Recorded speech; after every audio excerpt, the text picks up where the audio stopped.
اور پھر انہوں نے خود فرمایا کہ میرے امت کے جو امام ہوں گے اس دجال سے زیادہ میں ان سے ڈرتا ہوں.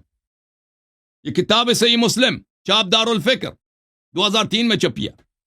فرمایا غیر الدجال اخوفنی علیکم، کہتا ہے دجال میرے امت کے لیے سب سے بڑا خطرہ نہیں ہے. دجال کے علاوہ اور ہیں جو میرے امت کے لیے سب سے بڑا خطرہ ہے. وہ کون ہے؟ دجال سے زیادہ اس امت کے لیے. دجال جو آئے گا الوہیت کا ادعا کرے گا، لوگوں سے کہے گا میرے سامنے سجدہ کرو، مسلمان اس کے سامنے سجدہ بھی کریں گے، بہت سارے مرتد ہو جائیں گے. کتاب مسند احمد ابن حنبل جز 38 یہاں پر صحیح علی شرط شیخین، شیخین کے شرط پہ صحیح ہے. عن حذیفہ ذکر الدجال عند رسول اللہ صلی اللہ علیہ وآلہ، دجال کا ذکر ہوا رسول صلی اللہ علیہ وسلم کے ساتھ.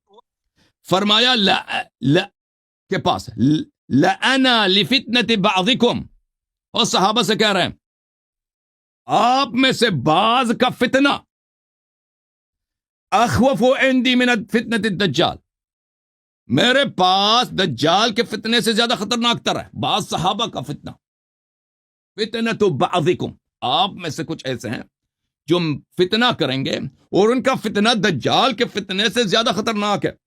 اچھا یہ کون ہے جن کا فتنہ دجال، صحابہ میں سے ان کا فتنہ دجال کے فتنے سے زیادہ خطرناک ہے؟ شیخ صاحب ادھر دیکھو نا، ابھی واسطہ نہیں پڑھا. جی آپ نے مدرسے میں جا کے فاضل تو کیا ہے، شیعوں کے ساتھ شیعوں کے عقائد اور دلائل سے آپ کا واسطہ نہیں پڑا. یہ کتاب مسند احمد ابن حنبل جز نمبر 35 چاپ الرسالہ، ملاحظہ کریں، حدیث صحیح لغیر الدجال اخوفنی علی امتی، دجال کے علاوہ، دجال نہیں، سب سے بڑا خطرہ اور ہے، دجال نہیں. اب سن لو بھائی، سن لو، میری باری نہیں، میری باری.